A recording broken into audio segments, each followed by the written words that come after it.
growing up, I was always taught to, do what's right, of course. It's deeply embedded in our minds to, always do our best, and, I've noticed within myself, like, no sugarcoating, I've noticed within myself that my whole life I have really, like, yes, I have been aspiring to become better, but I have been so focused on becoming that I neglected being. It's kind of like wanting $1 million, but you only have like 100,000. You want the million, that's a good goal, but it's like if we focus too much on that million, it's like we become ungrateful for what we do have in this present moment. Something I've learned is that life is not one straight path, and I always thought that it was, because everybody talks about that one straight path, but nobody ever really mentioned that there is no one particular way to walk this life. And I've always thought that there was one particular way to do it, Like, let's say, for instance, like an addict, for example. Their goal is to become clean of that, when really, they just have to manage better how much they consume, And I think we set the bar a tad bit too high for ourselves, and whenever we don't reach it, we beat ourselves up, and we end up setting it even higher, which sets us up for personal failure again, because we have to take baby steps when it comes to progressing. That's something that I'm like learning now, because once again, with the guilt of the things that I have done in my past, it's like I felt like I had to clean my reputation. So I felt like I had to prove to the world that I'm a good person. I felt like I had to prove to the world that I have a clean spirit. And after a while of trying to prove to the world that you are a good person, it gets draining after a while, because you could be doing everything right and people are still going to have something to say. So it just dawned in my mind, like, if people are going to already have something to say, whether I do right or if, I just do me, what's the point of me trying to prove to people who I am? What's the point? So it's like the type of mentality now to where I know who I am. I don't have to walk a certain way. I don't have to talk a certain way. I don't have to behave a certain way to prove to anybody else who I am. I know who I am, and that's all that matters, And just basically living in a box, and scared to make moves because you're scared if it's the wrong move to make, or you're scared that it's not the right thing to do, and you just striving for perfection. It just makes you question every little thing about yourself. Like, am I thinking the right way? Am I feeling the right emotion? Am I going the right way about this? Am I taking the right steps? Do I got the right people in my lives? And honestly, walking around with that type of mentality, I have been doing that for like over 9 years just about. And this is the 10th year. So, that 10, which is 1 and 0, you put that together. 1, it's a whole new beginning for me. A whole new realization that I know who I am. There's nothing left to prove. My works, they're there, not like in a boastful manner, but I know who I am. My God within me has shown me several times who I am. And there's nothing else to show. There's nothing else to prove. There's no other reason to only engage in righteous things, which I wanted to talk to you guys about, with there not being nothing to prove. I sat to myself the other day and myself asked me the question of, how would I live my life? How would I be? How would I function? And how would I operate if there were no expectations of me whatsoever? And I think that's a question that we all have to really meditate on, because a lot of us, we're living our lives that, and I'm breaking free of this now, you know, we're living this life based off of what is expected of us, you know. We're basing our lives off of what we feel will make other people comfortable, what will make them happy. And sitting in the house with my grandmother, you know, I love her to death, but it's just kind of like, I see now that in my grandmother's life, she did her best and she did what was expected of her, and now she is not at her happiest, you know. I can tell that she lived her life based off of doing what other people thought was right versus what she really wanted to do with her life, you know. And I got to thinking to myself, like, when I get to the age, I want to be able to say that I lived my life. I did what I wanted to do. I enjoyed. I made the best of my journey, you know. And you know, because this life it's a gift, you know. And when a person, it's like being in a relationship or a marriage. If a person gives you a gift, you have to embrace it. You have to enjoy it. It has to bring pleasure to you.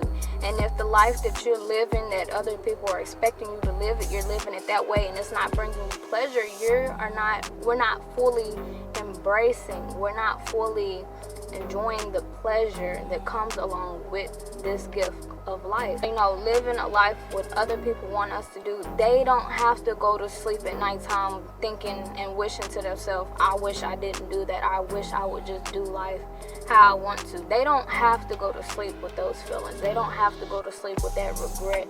They don't live life feeling trapped and stuck, you know. They're not left with that feeling. They're not left with that bondage. We are, whenever we try to incorporate their rules, their regulations, their expectations of what life is and what's right and what's wrong. We are not going to always do everything the right way. We are not going to always make the right decisions. We're not going to always pick the right people in our lives, and we have to find pleasure in not always making the right moves, you know. And we have to learn to really ease up on ourselves, you know. We have, even throughout religions and sometimes with spirituality too, we set this image of what righteousness should look like, you know, and it's like a graven image. Like it's almost as if a graven image that we're worshiping, you know, instead of just actually being and accepting one another and ourselves as we are. We have this graven image of how this person or how we should be, and that expectation, that false image, it has to disappear for us to actually tap into ourselves and actually tap into others around them and fully embrace who they are and what they have to bring to the table. You know, our God put his spirit in each of us with different gifts, with different quirks, with different talents, with different desires, with different needs, with different wants. Each of us is different. One person's righteous life may look completely different from my definition of righteous. You know, somebody's life of evil may have a completely different version of what I would consider evil, you know. One person could think a righteous life is going to church every Sunday, but another person's way of a righteous life is just simply being honest with everybody and being kind to everybody that they come across. That person that says go to church every Sunday, they're not wrong. And the person that says be kind to everybody instead, you know, of having to do all of that, they're not wrong. They just both have their own separate definitions of righteous. And that is okay. You know, there is no one particular way to be godly. There is no one particular way to live a righteous life. There is no one particular way. As long as we're embracing who we are. And you know, we have to get rid of this enslavement within ourselves to conform to what this world is chanting out and to conform to what others want from us. You know, it's hard sometimes, yes, because once again, this world, some of our people are extremely set in their ways, and they really believe that their expectations of what life is is how all things should be. Even with me, with the spirituality and calling on the God within me, that's not the only way to peace. That's not the only way to contentment and satisfaction in life. It's not the only way. Some other people, they probably go out to their car and smoke a little weed. From time to time I do that. Other people, they may go read a book.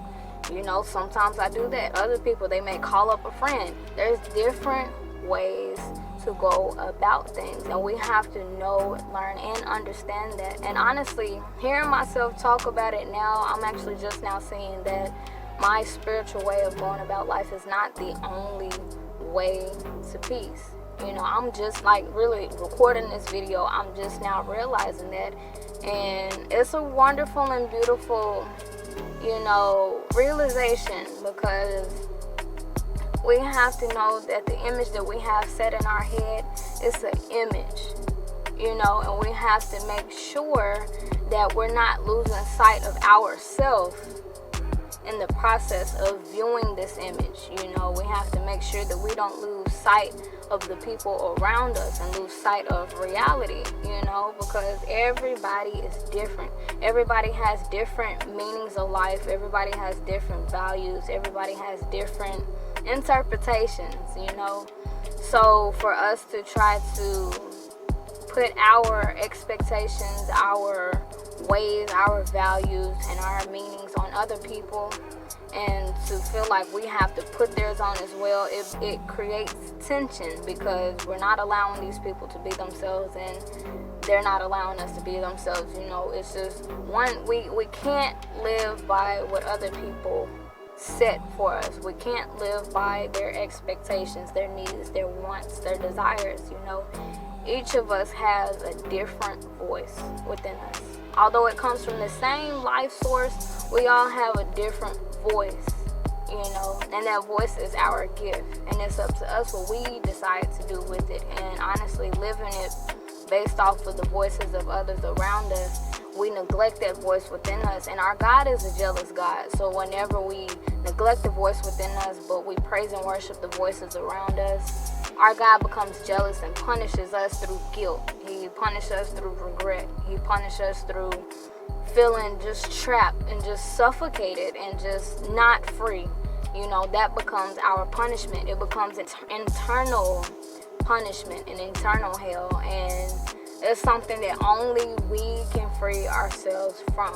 It's going to be uncomfortable saying no to people that you normally say yes to. It's going to feel a little odd going against what the world considers normal, and it's a tough challenge, but it's meant for soldiers, and honestly, for our God to put his spirit in us, clearly he has faith and confidence in us to carry out this mission of finding that voice within us and listening to it despite what everybody else around us says and expects out of us, But we have both light and darkness within us, and it's only been taught to us to embrace the light and the darkness within us, which is our past, our shortcomings, our failures, our fears, our desires, our all of that. We're taught to put that away. We're taught to ignore it. We're taught to abandon it. We're taught that it's taboo. And honestly, that's what completes us. That's our other half. Yin without yang is an imbalance. Yang without yin is an imbalance. It has to be both good and evil on earth for there to be a balance. I just wanted to put this message out to everybody to let you guys know that you should really do you in the best and most humblest way you most possibly can. As long as we're not hurting anybody in the process, we are free to do whatever it is that brings us peace and satisfaction, and we have to make it our mission to live life on our terms, and we set the rules in this lifetime. The God within us, we set the rules. We set the definition of good, we set the definition of bad, we set the definition of what the right moves is to make, and we have to abide by what it is the voice within us tells us is the definition of good and bad, you know. And yeah, we'll just go from there. But I hope this encourages somebody out there to actually embrace yourselves, you know. Perfection is a punishment, you know, and it's not a pleasant feeling, you know, to constantly feel like you're not good enough. When you're striving for perfection, you're going to constantly feel like you're not good enough. You're going to constantly feel like what you're doing is not enough. You're going to constantly feel like you made the wrong move. You know, you're going to constantly be fearful of failing, and that's no way to live. And I encourage you beautifuls and handsomes, including myself, to really live life, you know, and actually embrace this gift that was given to us and find pleasure in it. We have to find pleasure in it to make it by, you know. And I'll just do like another video on it. But until next time, continue to be real, be true, and be you.